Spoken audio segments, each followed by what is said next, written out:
ဒီ YouTuber ကတိုက်ပေါ်ကခုံချပြီးလိုက်လွင်ခဲ့တယ်ဒါပေမဲ့ရလက်အနေနဲ့တော့ဘာမှမသိတဲ့လမ်းသွားလမ်းလာကိုပြမိသွားစေခဲ့တယ်သူကတော့ဘာမှမဖြစ်ခဲ့ဘူးထို့နောက်သူကမီတာယာချီမြင့်တဲ့တရားကြီးပေါ်ကနေထပ်မံခုံချခဲ့ပြန်တယ်လမ်းကြုံဖြတ်မောင်းလာတဲ့ကုန်တင်ကားကြီးပေါ်ကိုအတိအကျပြုတ်ကျသွားခဲ့တယ်ဒီလိုနဲ့တေတွင်းကနေနောက်တစ်ချိန်လွတ်မြောက်ခဲ့ပြန်တယ်ကံကြမ္မာကိုမယုံတဲ့ဒီလူကအဆုံးရောက်စင်ခေါ်မှုတွေကိုထပ်မံစတင်ခဲ့ပြန်တယ်ဒီတစ်ချိန်မှာတော့သူကလေဒီမပါပဲလေရင်ပေါ်ကနေခုံချခဲ့တာပါခီးတဲ့တင်လျိုတစီးကသူ့ကိုကဲတင်တယ်လို့ဖြစ်သွားပြန်တယ်ဒါဆိုဒါတွေအားလုံးကတကယ်တော့ဘလို့ဖြစ်တာလဲအမှန်တော့လွန်ခဲ့တဲ့ရက်နှဲငယ်လူတိုင်းကထူးဆန်းတဲ့ message တစ်ဆောင်စီလက်ခံရရှိခဲ့ကြတယ်အဲ့ဒီအထဲမှာလူတိုင်းရဲ့တည်ဆုံးမဲ့အချိန်ကိုရှင်းရှင်းလင်းလင်းဖော်ပြထားပါတယ်အစပိုင်းမှာတော့လူတွေကဒါကိုနောက်ပြောင်မှုတစ်ခုလို့ထင်ခဲ့ကြတာဒါပေမဲ့အချိန်ရည်တွက်မှုတုံညာဖြစ်သွားတဲ့အခါမှာတော့ဘယ်သူမှမိမိရဲ့ကံကြမ္မာကနေရုံထွက်နိုင်ခြင်းမရှိခဲ့ကြဘူးရေချိုးနေတဲ့ဒီတော်ကြီးကမိမိမှာမိနစ်နှဲငယ်ပဲလိုတော့တာကိုမြင်တဲ့အခါသူကစပင်6ခန့်ဆက်ရဲ့ black ကိုချက်ချင်းဖြုတ်လိုက်တယ်ထို့နောက် gas o နဲ့အနည်းရှိနိုင်တဲ့တခြားနေရာတွေကိုလိုက်ပိတ်တယ်နှမျောစရာကောင်းတာကနောက်ဆုံးမှာတော့တေမင်းကိုမရှောင်ကွင်းနိုင်ခဲ့ပါဘူးဘာဖြစ်လို့လဲဆိုတော့သူတို့ကို message ပေးပို့ခဲ့တာကတခြားသူမဟုတ်ပဲဖျားသခင်ရဲ့တမီးတော်ရှောင်မေဖြစ်နေလို့ပါဇလန်းဆကလူကဒီလိုမျိုးနေလန်းပေါင်းစုံနဲ့တေချောင်းချန်စီရတာသူ့မှာအသက်ရှင်ဖို့60နှစ်တောင်ကြံသေးလို့ဖြစ်ပါတယ်အမြဲတမ်းဖျားသခင်ကလူသားတွေကိုကွန်ပျူတာတစ်လုံးနဲ့ထိန်းချုပ်ထားခဲ့တာပါ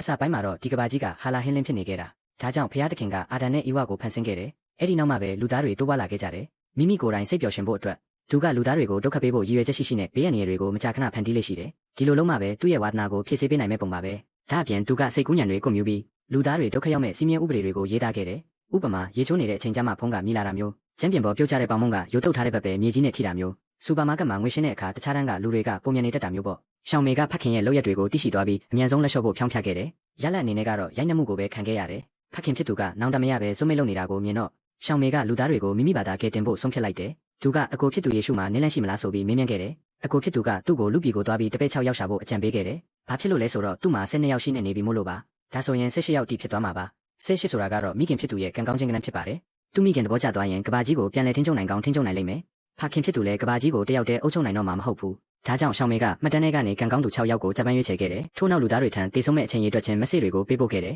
နောက်ဆုံးမှာတော့သူကကွန်ပျူတာရဲ့ password ကိုပါပြောင်းလဲပစ်ခဲ့တယ်ဖခင်ဖြစ်သူဘေးရန်တွေဆက်ပြီးမဖန်တီးနိုင်အောင်တားဆီးဖို့အတွက်ပါအရာအလုံးကိုစီစဉ်ပြီးနောက်ရှောင်းမေကအဝတ်လျှော်ခန်းကိုရောက်လာခဲ့တယ်ဒီနေရာကလူပြည်ကိုသွားမဲ့တခုတည်းသောလမ်းကြောင်းဖြစ်ပါတယ်ဒီခီးကအခက်ခဲတွေအများကြီးရှိမှန်းသိပေမဲ့လည်းသူကတော့ဘာမှမဆိုင်မတော့ပဲအထဲကိုတိုးဝင်သွားခဲ့ပါတော့တယ်